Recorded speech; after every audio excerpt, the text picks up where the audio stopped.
ಏಕಾಏಕಿ ವಾಣಿಜ್ಯ ಸಿಲಿಂಡರ್ ಬೆಲೆ ಏರಿಕೆಯಾಗಿರುವುದರಿಂದ ಬಡವರಿಗೆ ಕಡಿಮೆ ದರದಲ್ಲಿ ಊಟ ಕೊಡುವುದಕ್ಕೆ ತುಂಬ ತೊಂದರೆಯಾಗ್ತಿದೆ. ಸಣ್ಣ ಪುಟ್ಟ ಹೋಟೆಲ್ನವರು ಉದ್ದಿಮೆ ನಡೆಸುವುದೇ ದುಸ್ತರವಾಗಿದೆ ಎಂದು ಚಾಮರಾಜಪೇಟೆಯ ಕನ್ನಡ ತಿಂಡಿ ಕೇಂದ್ರದ ಕೆವಿ ರಾಮಚಂದ್ರ ನೋವು ತೋಡಿಕೊಂಡಿದ್ದಾರೆ. ರಾಮಚಂದ್ರ ಅವರ ಜೊತೆ ನಮ್ಮ ಪ್ರತಿನಿಧಿ ಪ್ರವೀಣ್ ರಾವ್ ನಡೆಸಿರುವ ಮಾತುಕತೆ ಇಲ್ಲಿದೆ. ಮೇ 1ನೇ ತಾರೀಕು ಕಾರ್ಮಿಕರ ದಿನಾಚರಣೆಯ ದಿವಸ ಮತ್ತೆ ಸಿಲಿಂಡರ್ ರೇಟ್ ಜಾಸ್ತಿ ಆಗಿರುವಂತದ್ದು. ವಾಣಿಜ್ಯ ಸಿಲಿಂಡರ್ನ ರೇಟ್ ಸುಮಾರು 993 ರೂಪಾಯಿ ಏಕಾಏಕಿ ಏರಿಕೆಯಾಗಿ ಏರ್ತಾ ಇರುವಂತಹ ಈ ಬಿಸಿಲಲ್ಲಿ, ಈ ತಾಪದಲ್ಲಿ ಮತ್ತೆ ಬೆಲೆ ಏರಿಕೆಯ ಬಿಸಿ ಎಲ್ಲರನ್ನು ಕೂಡ ಸುಡ್ತಾ ಇದೆ. ನಮ್ ಜೊತೆ ಕನ್ನಡ ತಿಂಡಿ ಕೇಂದ್ರದ ಕೆವಿ ರಾಮಚಂದ್ರ ಅವರಿದ್ದಾರೆ. ಅವರು ಏನ್ ಹೇಳ್ತಾರೆ ಅಂತ ಕೇಳೋಣ. ರಾಮಚಂದ್ರ ಅವರ ವಿಶೇಷತೆ ಅಂತಂದ್ರೆ ಅವರು ಕನ್ನಡ ತಿಂಡಿ ಕೇಂದ್ರವನ್ನ ನಡೆಸ್ತಾ ಇರುವಂತದ್ದು ಒಂದ್ ರೀತಿಯ ಸಾಮಾಜಿಕ ಕಳಕಳಿಯ ರೀತಿಯಲ್ಲಿ ನಡೆಸ್ತಾ ಇರುವಂತದ್ದು. ಪ್ರತಿ ದಿವಸ ಕೂಡ ಒಂದಿಷ್ಟು ಜನರಿಗೆ ಅವರು ಉಚಿತವಾಗಿ ಊಟವನ್ನ ಕೂಡ ಕೊಡ್ತಾ ಇದ್ರು. ಅನ್ನ, ಅಂಗಾಂಗ ದಾನ ಮತ್ತು ಕನ್ನಡ ಅನ್ನುವಂಥದ್ದು ಧ್ಯೇಯವಾಕ್ಯ ಇಟ್ಕೊಂಡು ಅವರು ಕೆಲಸವನ್ನ ಮಾಡ್ತಾ ಇದ್ರು. ಇವತ್ತಿನ ಈ ಬೆಲೆ ಏರಿಕೆಯ ಒಂದು ಇದರಿಂದಾಗಿ ಅವರಿಗೆ ಅವರ ಕಾರ್ಯವನ್ನು ನಡೆಸೋದಕ್ಕೂ ಕೂಡ ಸಾಧ್ಯ ಆಗ್ತಿಲ್ಲ. ನಮ್ ಜೊತೆ ಕೆವಿ ರಾಮಚಂದ್ರ ಅವರು ಇದ್ದಾರೆ. ಅವ್ರೇನ್ ಹೇಳ್ತಾರೆ ಅಂತ ಕೇಳೋಣ.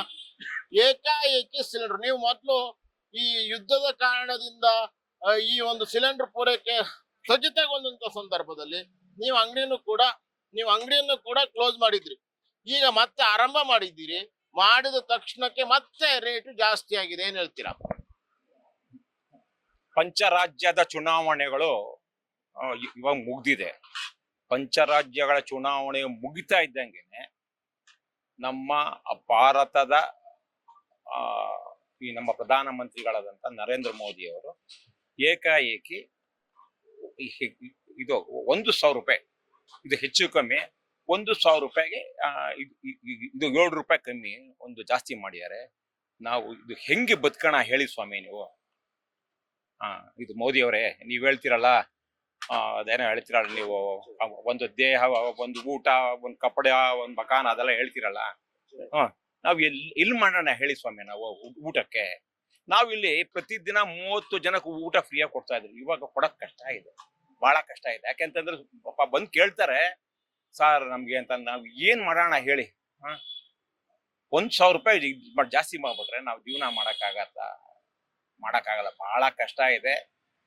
ಅಲ್ಲ, ನಮ್ಗೆ ಗೊತ್ತು ಇವಾಗ ಮೋದಿಯವ್ರ ಕೇಳಿ ಇಲ್ಲ, ಇದು ನಮ್ಮ ಒಂದು ಇರಾಕು, ಆಮೇಲೆ ಅಮೆರಿಕಾದ ಒಂದು ಇದಾಗ್ತಾ ಇದೆ, ವಾರ ಆಗ್ತಾ ಇದೆ ಗೊತ್ತು. ಆದ್ರೂ ಕೂಡ ಇವರು ಈ ಒಂದು ಬೇರೆ ರೀತಿಗೆಲ್ಲಾನು ಈ ಒಂದು ಸಬ್ಸಿಡಿ ಕೊಡ್ತಾರಲ್ಲ, ಅದೇ ರೀತಿಯಾಗಿ ಈ ಒಂದು ನಮ್ಮಂತಹ ಒಂದು ಚಿಕ್ಕ ಹೋಟ್ಲುಗಳವರೆಗೂ ಕೂಡ ಒಂದು ಸಬ್ಸಿಡಿ ಇದರಲ್ಲಿ ನಮ್ಗೆಲ್ಲ ಕೂಡ ಗ್ಯಾಸ್ ಕೊಟ್ರೆ ಬಹಳ ಅನುಕೂಲ ಆಗತ್ತೆ, ಜೀವನ ಮಾಡಕ್ಕಾಗತ್ತೆ. ಇಲ್ಲ ಅಂತಂದ್ರೆ ಸ್ವಾಮಿ ನಮ್ಗೆಲ್ಲ ಬಹಳ ಕಷ್ಟದಲ್ಲಿದ್ದೀರಿ.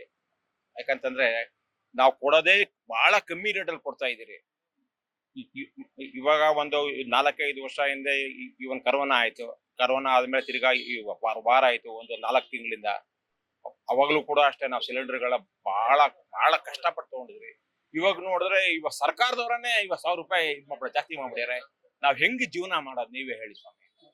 ಈಗ ನೀವು 30 ರೂಪಾಯಿಗೆ ಹೊಟ್ಟೆ ತುಂಬಾ ಊಟ ಕೊಡ್ತಾ ಇದ್ರಿ ಹಿಂದಿನಿಂದಲೂ ಕೂಡ. ಯಾವಾಗ ರೇಟ್ ಜಾಸ್ತಿ ಆದಾಗೂ ಕೂಡ ನೀವು ರೇಟ್ ಜಾಸ್ತಿ ಮಾಡಿಲ್ಲ, ನಿಮ್ಮ ಒಂದು ಊಟದ ಬೆಲೆನ ಜಾಸ್ತಿ ಮಾಡಿಲ್ಲ. ಈಗ ಪರಿಸ್ಥಿತಿ ಹಿಂಗಾಗಿದೆ, ಒಂದೇ ಸತಿಗೆ 993 ರೂಪಾಯಿ ಜಾಸ್ತಿ ಆಗಿದೆ. ಏನ್ ಮಾಡ್ತೀರಾ ಅಂತ ಹೇಳಿ?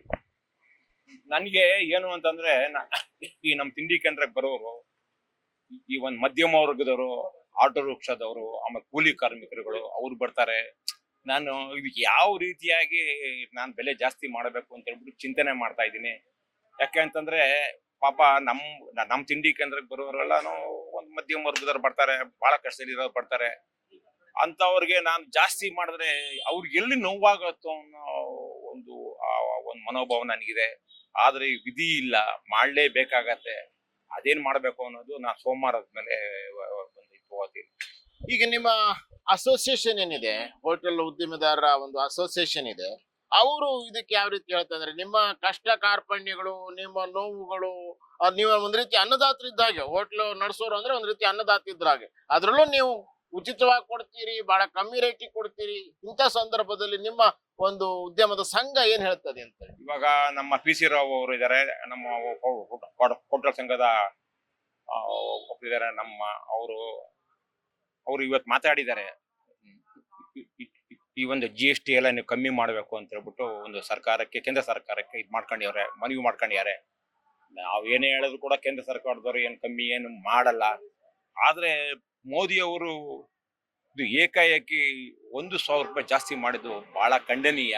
ನಿಜವಾಗ್ಲೂ ನಾವು ಅವ್ರನ್ನ ಏನೋ ಒಂದು ರೀತಿಯಾಗಿ ಅವ್ರನ್ನ ಇದ್ ಮಾಡ್ತಾ ಇದ್ರಿ. ಅವ್ರು ಇವಾಗ 1,000 ರೂಪಾಯಿ ಜಾಸ್ತಿ ಮಾಡೋದು ಬಹಳ ಕಷ್ಟ ಇದೆ. ಯಾಕಂತಂದ್ರೆ ನಮ್ಮಂತಹ ಒಂದು ಚಿಕ್ಕ ಹೋಟ್ಲಿಗೆ ಒಂದ್ ಸಿಲಿಂಡರ್ ಬೇಕು ಅಂದ್ರೆ ಒಂದು ತಿಂಗಳಿಗೆ ಎಷ್ಟಾಗತ್ತೆ? 30,000 ರೂಪಾಯಿ ನಾವು ಎಲ್ಲಿಂದ ಕೊಡೋಣ ಹೇಳಿ ಸ್ವಾಮಿ?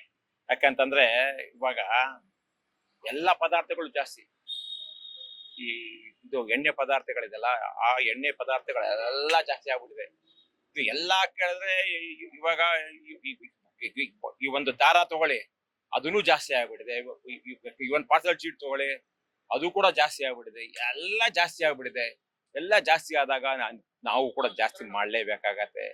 ಆದ್ರೆ ಒಂದು ಬಹಳ ನಂಗೆ ಇದು ಬೇಜಾರು ಅಂದ್ರೆ ನಮ್ಮಲ್ಲಿ ಬರುವಂತ ತುಂಬಾ ಬಡವರುಗಳು ಬರ್ತಾರೆ.